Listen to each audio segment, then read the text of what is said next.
Hello बेटा, आज हम लोग समझेंगे इलास्टिसिटी क्या होती है और लिमिट ऑफ इलास्टिसिटी क्या होती है। मतलब क्या प्रत्यास्थता क्या होती है और प्रत्यास्थता की सीमा क्या होती है, और साथ ही साथ समझेंगे कि ध्रुवक बल क्या होता है। ठीक है बेटा, तो सिंपल समझ लीजिए, ध्रुवक बल कोई दूसरा बल नहीं है, हमारा यही बल है जो सिंपल हम लोग बोल लेते हैं। मतलब बल क्या, एक शब्द में कहूं तो एक शब्द में बल का मतलब धक्का। ठीक है ना बेटा, ठीक है।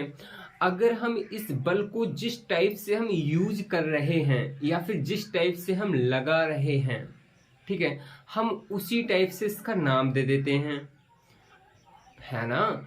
जैसे अगर मान लो मैं इस बॉडी पर, ये जो मेरी हथेली है, मान लेता हूं कि मैं इस पर इस टाइप से इन उंगलियों द्वारा ऐसे फोर्स लगा रहा हूं, तो ये एक टाइप से स्पर्श करते हुए जा रहा है, तो हम ऐसे बल को बोलेंगे स्पर्श रेखीय बल। है बल ही मगर छूते हुए जा रहा है, तो इसलिए हमने नाम दे दिया इसका स्पर्शीय बल।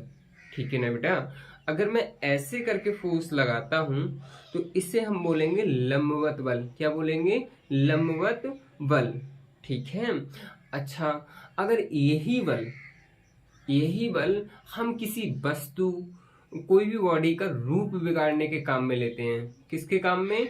रूप बिगाड़ने के काम में लेते हैं, तो इस बल को बल ना बोल के हम बोलेंगे विरूपक बल। मतलब क्या? विरूपक। आप इससे हमेशा के लिए याद रखने के लिए आप यहां से ध्यान रख सकते हो, बी से बिगाड़ने वाला, रूपक का मतलब रूप, यानी कि वो बल जो क्या करे? रूप बिगाड़े। वो बल जो रूप बिगाड़े क्या कहलाता है? विरूपक बल कहलाता है। ठीक है ना बेटा। जैसे मेरे पास ये बोतल है, अगर मैं इस पर जो फोर्स लगा रहा हूं इन उंगलियों द्वारा, ठीक है, ये इसका रूप बिगाड़ रहा है। ठीक है ना बेटा। तो इस बल को क्या बोलेंगे हम? विरूपक बल। ठीक है। अच्छा, अब हम लोग समझते हैं इलास्टिसिटी क्या होती है। इलास्टिसिटी बहुत सिंपल है, बिल्कुल इजीली समझ जाएंगे आप लोग। बेटा क्या है, जब हम किसी बॉडी पर विरूपक बल लगाते हैं, जैसे ही मैं बोल रहा हूं विरूपक बल, तो आपके दिमाग में तुरंत बैठ जाना चाहिए कि विरूपक का मतलब हम उस वस्तु या बॉडी का रूप बिगाड़ने की कोशिश कर रहे हैं इस बल के थ्रू, है ना। विरूपक बल जब भी तो बोला है हमने। ठीक है। अब जब हमने विरूपक बल किसी बॉडी पर लगाया, तो एक टाइप से हम उसका रूप बिगाड़ने की कोशिश कर रहे हैं, तो वस्तु क्या करेगी? उसका अपोज करेगी, मतलब उसका विरोध करेगी। अरे सिंपल समझ लो, मान लो कोई वह बल या विरूपक बल मेरी इस हथेली का रूप बिगाड़े। रूप बिगाड़ने का कोई, इसे कहने का मतलब इसे हमेशा के लिए दबा दे या कुछ और कर ले, तो क्या मैं दबने दूंगा? नहीं ना। मतलब इस हथेली का मतलब एक टाइप से पूरी मेरी बॉडी ही तो है ये, तो क्या मैं दबने दूंगा? नहीं ना। मैं विरोध करूंगा इसका। विरोध का मतलब ये, मान लो कोई इधर को खींच रहा है मेरी उंगली, तो मैं क्या करूंगा?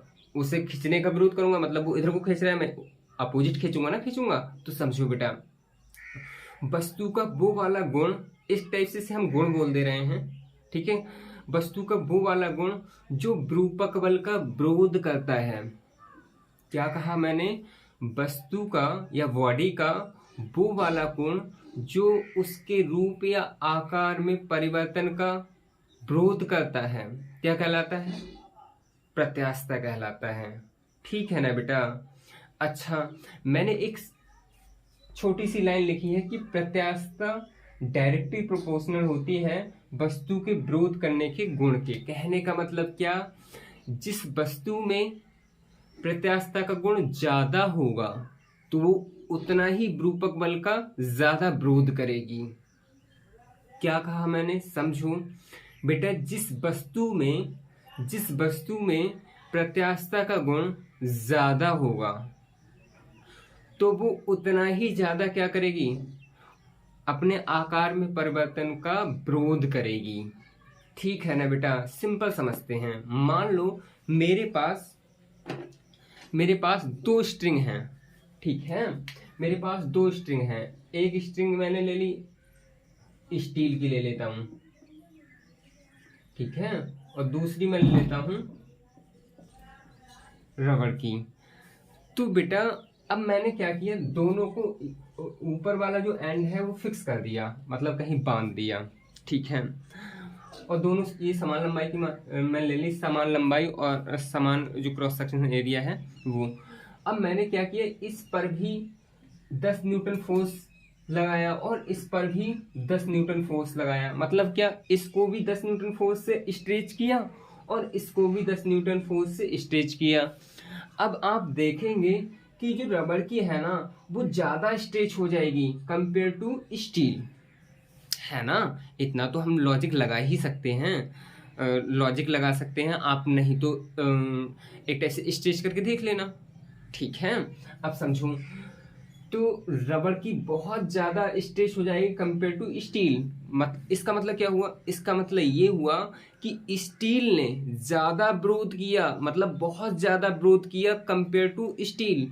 स्टील ने ज़्यादा विरोध किया किसकी कंपेयर में, रबड़ की कंपेयर में, ठीक है। रबड़ इतनी तन गई और स्टील तो बिल्कुल ना के समान है, मतलब तनी है, स्ट्रेच हुई है बहुत ना के समान, ठीक है ना बेटा। ऐसे ही मान लो एक रबड़ ले लो आप और एक आप कोई दूसरी मेटल ले लो या कुछ और ले लो। अब आपको मैंने एक शब्द में मतलब एक लाइन में समझा दिया।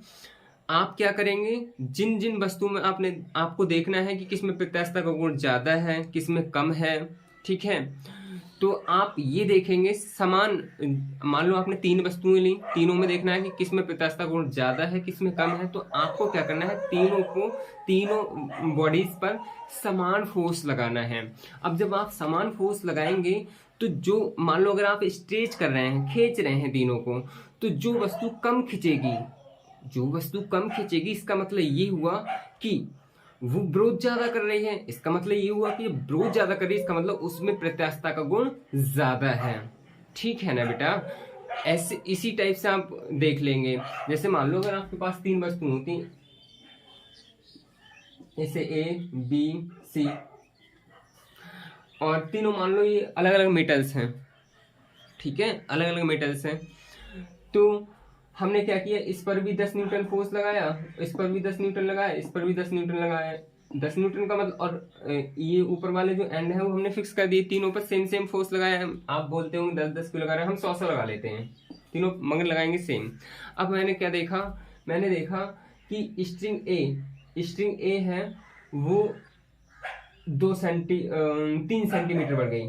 कितनी बढ़ गई, 3 सेंटीमीटर। और स्ट्रिंग बी है वो 2 सेंटीमीटर बढ़ गई। और स्ट्रिंग सी है वो 1 सेंटीमीटर बढ़ गई, मतलब स्ट्रेच हो गई। तो मैं क्या देख रहा हूं बेटा कि स्ट्रिंग तीनों पे मैंने फोर्स तो सेम लगाया था, मगर स्ट्रिंग जो सी है ना वो सबसे कम बड़ी है। इसका मतलब इसने विरोध सबसे ज्यादा किया है, मतलब क्या, इसमें सबसे ज्यादा प्रत्यास्थता का गुण है। अच्छा, अगर मैं बात करूं स्ट्रिंग बी की, तो बी ए से तो कम प्रत्यास्थ है। क्योंकि ए से तो ज्यादा बढ़ गई ना, इसने कम विरोध किया तभी तो ज्यादा स्ट्रेच हो गई, ठीक है। बट ए से अधिक प्रत्यास्थ है क्योंकि ए की कंपेयर में तो कम बड़ी है, ठीक है। ऐसे ही अगर मैं ए की बात करूं तो ए इन तीनों में सबसे कम प्रत्यास्थ है। क्योंकि तीनों पे समान फोर्स लगाए थे और ए सबसे ज्यादा बड़ी। तो बेटे इसी टाइप से आप किसी भी बॉडीज का इजिली देख सकते हो, समान फोर्स लगा के देखिए उस पर, ठीक है ना बेटा। तो ये हो गया आपका प्रत्यास्थता, और मैंने एक लाइन में लिखवा दिया, आप फोर्स लगाइए उस बॉडी पर, जितना विरोध करेगी वो उसमें उतना ही ज्यादा प्रत्यास्थता का गुण होगा, ठीक है बेटा। ये चीज हो गई।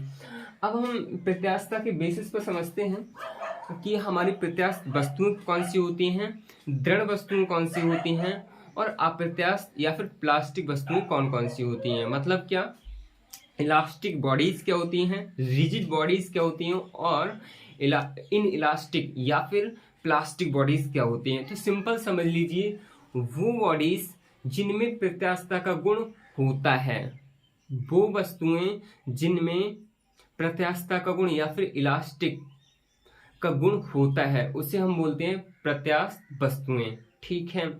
और अप्रत्यास्थ वस्तुएं जिनमें प्रत्यास्थता का गुण बिल्कुल भी ना होता है, ठीक है, उन्हें बोलते हैं अप्रत्यास्थ या फिर प्लास्टिक वस्तुएं। ठीक है ना बेटा, जैसे मैंने एग्जांपल लिख दिया है कि प्रत्यास्थ वस्तु को देखोगे आप तो क्वार्टज है, रबड़ है, स्टील है, और भी बहुत सारे हैं। फिलहाल मैंने एग्जांपल के लिए इतने लिख लिए हैं। अगर आप प्लास्टिक या फिर इसे अप्रत्यास्थ भी बोलते हैं, अप्रत्यास्थ वस्तु की बात करोगे तो गीली मिट्टी हो गई, मोम हो गया। ठीक है, अप्रत्यास्थ का मतलब जैसे मैंने अगर ब्रू बल लगाया, मान लो ब्रू बल लगाया, तो ब्रू बल लगाने के बाद में और मैं फिर ब्रू बल को हटा लूं, तो फिर वो वस्तु है ना वो उतने की उतनी ही रहेगी। मतलब अगर मान लो खिंच गई, जैसे कि वो जैसे यही है अप्रत्यास्थ वस्तु मान लेते हैं, और मैंने इसे यहाँ तक खींच लिया, तो फिर खींचा किससे? ब्रू बल से। अब जब जैसे ही मैंने ब्रू बल को हटाया, ये वस्तु यहाँ की यहीं रह गई, ज्यों की त्यों रह गई। ऐसे अगर मैं गीली मिट्टी का यहाँ एग्जाम्पल ले रहा हूँ, अगर मान लो गीली मिट्टी है मेरे पास थोड़ी, हम लोग बिल्कुल सिंपल कहीं भी मिल जाएगी, आप गीली मिट्टी थोड़ी बना लीजिए, तो आप देखिए उस पर थोड़ा सा ऐसे करके फोर्स लगा दीजिए, तो वो ज्यों की त्यों रहेगी, है ना, एज इट इज रहेगी। तो ऐसे आप मोम ले लीजिए। ठीक है, तो बेटा ये हो गई आपकी प्लास्टिक या फिर अप्रत्यास्थ वस्तु। और रिजिड बॉडीज की बात करूं तो मतलब जिन्हें दृढ़ वस्तु मैंने कहा है, तो दृढ़ वस्तु बेटा आप पत्थर कह सकते हो, आप दीवार कह सकते हो, आप लोहा कह सकते हो। तो बेटे समझो, और मैंने एक छोटी सी लाइन लिखी है, सेंटेंस लिखा है, नथिंग इज आइडियल। मतलब क्या कि कोई भी कुछ भी इस यूनिवर्स में आइडियल नहीं है। मतलब क्या? आइडियल का मतलब क्या? सिंपल समझो बेटा, मैंने यहाँ दृढ़ बोला है। दृढ़ का मतलब ऐसे समझ लीजिए, हम उस कंडीशन को मान के चल रहे हैं कि मान लो दीवार ही है, हम दीवार पर कितना भी फोर्स लगाएं, उसके दीवार के जो ईंटें हैं या फिर सीमेंट वगैरह से बनी होती हैं, तो इनके पार्टिकल्स के बीच में बिल्कुल भी कुछ भी ना हो, तो ऐसे कंडीशन में उसे दृढ़ मानेंगे। बट ऐसा नहीं होता। अगर हम फोर्स लगाते हैं, अगर हम एक्सटर्नल फोर्स अप्लाई करते हैं, तो कुछ ना कुछ जरूर हो जाता है। ठीक है, तो इसीलिए कुछ भी परफेक्टली रिजिड नहीं है, परफेक्टली इलास्टिक नहीं है, परफेक्टली इनइलास्टिक नहीं है। और वही इसके अपोजिट बात करें तो परफेक्टली इलास्टिक भी नहीं है। ठीक है, और परफेक्टली इनइलास्टिक भी नहीं है। ठीक है, फिलहाल हम एक अपनी पढ़ाई करने के लिए हम लोग मान के चलते हैं ऐसा। ये सभी चीजें हो गई। अब बात करते हैं बेटा लिमिट ऑफ इलास्टिसिटी क्या होती है। लिमिट ऑफ इलास्टिसिटी मतलब समझने की कोशिश करना बेटा, क्या कह रहा हूं मैं। अगर मैं क्या करूं, मैं किसी बॉडी पर डिफॉर्मिंग फोर्स अप्लाई करूं, क्या करूं? Deforming force. इससे पहले मैं आपको स्प्रिंग का एक एग्जांपल दे चलता हूं, फिर बात करते हैं। मान लो बेटा मेरे पास ये स्प्रिंग है स्टील का है, या कोई दूसरी मेटल ले लेते हैं, स्टील का है, और मैंने ये एंड है ना वो इसका फिक्स कर दिया दीवार से। सबसे पहले मैंने क्या किया, इस पर 2 न्यूटन का फोर्स लगाया, और अभी ये इनिशियल कंडीशन है इसकी। जैसे ही मैंने फोर्स लगाया 2 न्यूटन का, तो ये जो स्प्रिंग है ना वो स्ट्रेच होके इतना स्ट्रेच हो गया। मतलब समझने की कोशिश करना, इतना स्ट्रेच हो गया।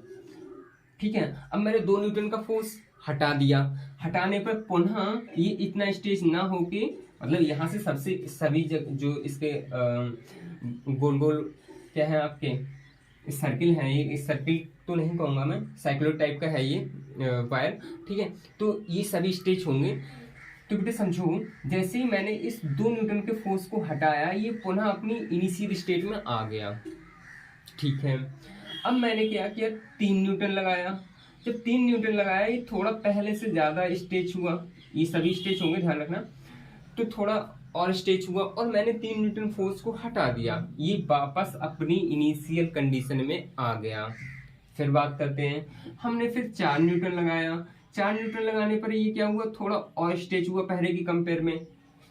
फिर हमने क्या किया, छोड़ दिया, फिर ये अपनी पुनः वापस स्टेट में आ गया। ठीक है, अब बेटा अगर हम 4 न्यूटन तक तो हमने लगा दिया, अगर हम 4 से 4.5 भी लगाते हैं, मैंने क्या कहा, अगर हम 4 न्यूटन से 4.5 भी लगा देते हैं या फिर 4.1 न्यूटन भी लगा देते हैं तो क्या होता है, ये स्प्रिंग है ना, फिर हम छोड़ दें, फिर हम इस स्प्रिंग को छोड़ दें तो ये अपनी वापस इनिशियल कंडीशन में नहीं जाता, मतलब प्रारंभिक अवस्था में नहीं जाता।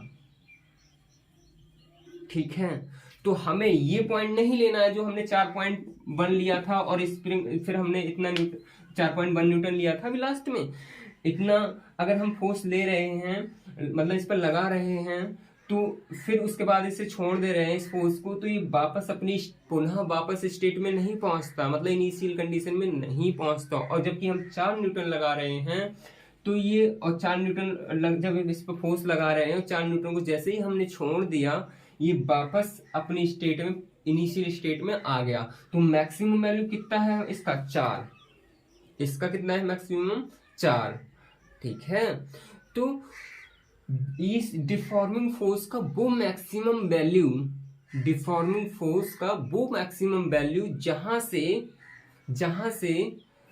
जहां पर से वस्तु को छोड़ देने पर वस्तु अपनी इनिशियल कंडीशन में वापस आ जाए, उस विरूपक बल के मैक्सिमम वैल्यू को ही हम लोग क्या बोल देते हैं, प्रत्यास्थता की सीमा बोल देते हैं। बेटा मैंने यहाँ लिख रखा है, आप लोग पढ़ सकते हो ध्यान से। किसी बॉडी पर लगाए गए डिफॉर्मिंग फोर्स का वह मैक्सिमम वैल्यू जहां तक बॉडी में प्रत्यास्थता का गुण विद्यमान रहता है। अब बेटा 4.1 पर तो नहीं रह रहा है ना इस पर, क्यों, क्योंकि 4.1 पर तो फिर स्टेज कंडीशन में ही रह रही है वस्तु। ठीक है, हमें चाहिए क्या, हमें इस जो डिफॉर्मिंग फोर्स है इसका ही वैल्यू मैक्सिमम हो जाना चाहिए, और फिर वहां से हम छोड़ दें, वस्तु अपनी पुनः वापस स्टेट में आ जाए, पुनः वापस स्टेट में आ जाए, मतलब इनिशियल कंडीशन जैसे थी एज इट इज रहे। ठीक है बेटा, तो हमारा वो वैल्यू था 4। मैंने यहाँ 4 मतलब 2 से स्टार्ट किया, 2, 3, 4, ऐसा कोई फिक्स नहीं है। हर स्ट्रिंग या फिर हर स्प्रिंग या हर किसी वस्तु के लिए ये वैल्यू अलग अलग हो सकती है, मैंने एग्जाम्पल के लिए लिया था। ठीक है बेटा, तो मेरा ये छोटा सा प्रयास था आपको प्रत्यास्थता और लिमिट ऑफ इलास्टिसिटी बताने का। अगली वीडियो में आपको बताने की कोशिश करूंगा आपका प्रतिबल क्या होता है और विकृति क्या होती है, और फिर इन दोनों में क्या क्या संबंध होते हैं इनमें, फिर उसके बाद में हुक का नियम आएगा। तब तक के लिए थैंक यू।